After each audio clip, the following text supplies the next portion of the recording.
ሰላም ሰላም ውድ ቤተሰቦቼ እንዴት ናችሁ? ሚጣ ነኝ ተመልሻለሁ።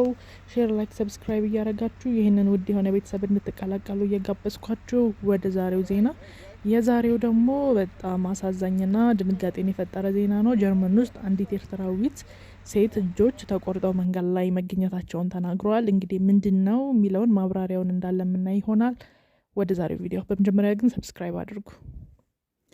እንግዲህ በጀርመን ጥገኝነትን ጠይቃ ነዋሪ የሆነችው ማንነቷ ለጊዜው ያልተገለጸ ኤርትራዊት ዌስትፋሊያ ከተማ ኤ45 ጎዳና ላይ ከቀሪው ሰውነቷ ተለይተው ሁለት እጆቿ ተቆርጠው ተገኙ። ሰኞ ማለዳ ላይ እጆቿ በአንድ አሽከርካሪ በጎዳና ላይ ታይተው ለፖሊስ የተጠቆሙ የዚህች ኤርትራዊት የተቀረው አካሏ የት እንዳለ እሷ በህይወት ትኑር አትኑር እስካሁን ድረስ ምንም የታወቀ ነገር የለም። የሚገርም ነው። የስደተኛዋ ኤርትራዊት ማንነት በፖሊስ የተለየው አንድ ዛፍ ስር የተቆርጦ ከተገኘ እጇ ላይ በተወሰደ አሻራ ምክንያት መሆኑንም ፖሊስ ተገልጿል። በጀርመን ኮሎን የሚኖሩ የኤርትራውያን ኮሚኒቲ ውስጥ ተሳትፎ ያላቸው አቶ ወደብ ቴዎድሮስ ለቢቢሲ እንደተናገሩት ክስተቱ በአገሪቱ ውስጥ ከፍተኛ ድንጋጤን የፈጠረ ሲሆን በየሰዓቱ ሚዲያዎች እየዘገቡት ነው ብለዋል። ይህ አሰቃቂ ዜና ከተሰማ በኋላ በጀርመን የሚገኙ የኤርትራ ማህበረሰብ ዘንድሮ ከፍተኛ ሀዘንና ድንጋጤ የፈጠረ መሆኑን አብራርተዋል።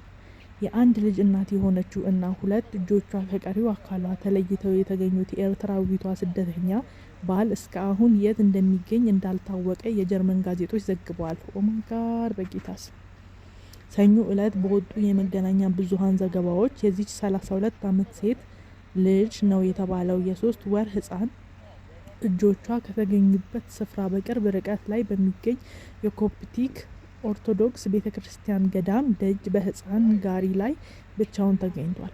እጆቿ ተቆርጦ የተገኘው የኤርትራዊት ጥገኝነት ለመጠየቅ ከኤርትራ የመጣች እንደሆነችና በቦን ከተማ የጥገኝነት ጠያቂዎች መጠለያ ማዕከል ውስጥ ተመዝግባ እንደነበር ፖሊስ አስታውቋል። ኦ ማይ ጋድ። ከእናቱ ተለይቶ የተገኘው ጨቅላ ልጇ በአሁን ጊዜ በልጆች ማቆያ ውስጥ እንክብካቤ እየተደረገለት እንደሆነ ታውቋል። የኤርትራዊቷ ሴት እጆች ወድቀው የተገኙበት ቦታ ትኖርበት ከነበረው አካባቢ ርቆ የሚገኝ መሆኑ አነጋጋሪ ሆኗል። ይህ ክስተት የተሰማው አንዲት ሴት እሁድ ከሌሊቱ 9 ሰዓት ለሰኞ አጥቢያ ያልተለመደ ነገር መንገድ ላይ ተመለከትኩ ብላ ለፖሊስ ጥቆማ በመስጠቷ ነው። የአደጋ ጊዜ ሰራተኞች ቦታው ሲደርሱ ሁለት የተቆረጡ እጆች ዋና መንገድ ዳር ተጥለው አግኝተዋል። ጥቆማው የደረሳቸው የፖሊስ አባላት በኦልፔሱድ እና የፍሮደንበርግ መገንጠያ መካከል እጆቿን ያገኙበትን ስፍራ ለትራፊክ ዝግ አድርገውት ቆይተዋል። በኋላ ላይ በወጡ ዘገባዎች መሰረት ሁለቱ የተቆረጡት እጆች የአንዲት ሴት ናቸው ሲሉ የጀርመን ጋዜጦች ዘግበዋል። የግዛቱ አቃቢ ሕግ ምን ያህል የአካል ክፍሎች እንደተገኙ በትክክል ባይናገርም የጣት አሻራ ምርመራው ግን የኤርትራዊት ሴት መሆኑን ማረጋገጡን የመገናኛ ብዙሃን ዘግቧል። እጆቿ ብቻ እንዴት ተቆርጠው ሊገኙ ቻሉ የሚለው ገና አሁንም ድረስ ያልተፈታ እንቆቅልሽ ቢሆንም ነገር ግን ቅድመ ምርመራዎች እንደሚያሳዩት ክስተቱ በመኪና አደጋ ያጋጠመ ሊሆን እንደማይችል ነው። እውነት ነው። በዚህ የፈረንጆች ዓመት የመጀመሪያ ላይ ከኤርትራውያን ቤተሰብ የተወለደ አንድ የ6 ዓመት ህፃን ከትምህርት ቤት ለቀናት ጠፍቶ ከቆየ በኋላ በዊልበርግ አቅራቢያ በሚገኝ ወንዝ ውስጥ ሞቶ መገኘቱ ይታወሳል። ኦ ማይ ጋድ። በ2024 የተባበሩት መንግስታት የስደተኞች ከፍተኛ ኮሚሽን እንዳስታወቀው በተለያዩ አገራት ከ683,000 በላይ ኤርትራውያን ስደተኞችና ጥገኝነት ጠያቂዎች ተመዝግበዋል።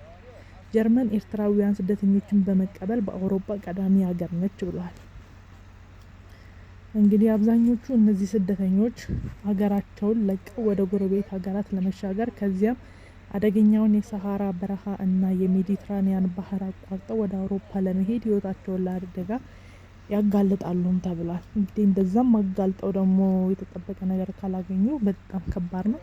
እንግዲህ የዚች ኤርትራዊት ጉዳይ መጨረሻው ምንድነው የሚሆነው? ማን የገደላት? እንዴት ነው የሞተችው? የሚለው ቀጣይ ዜና ሲለቀቅ ፈጠን ብዬ ለእናንተ አደርስላችኋለሁ። ሰብስክራይብ እያደረጋችሁ ወዳችኋለሁ። ባይ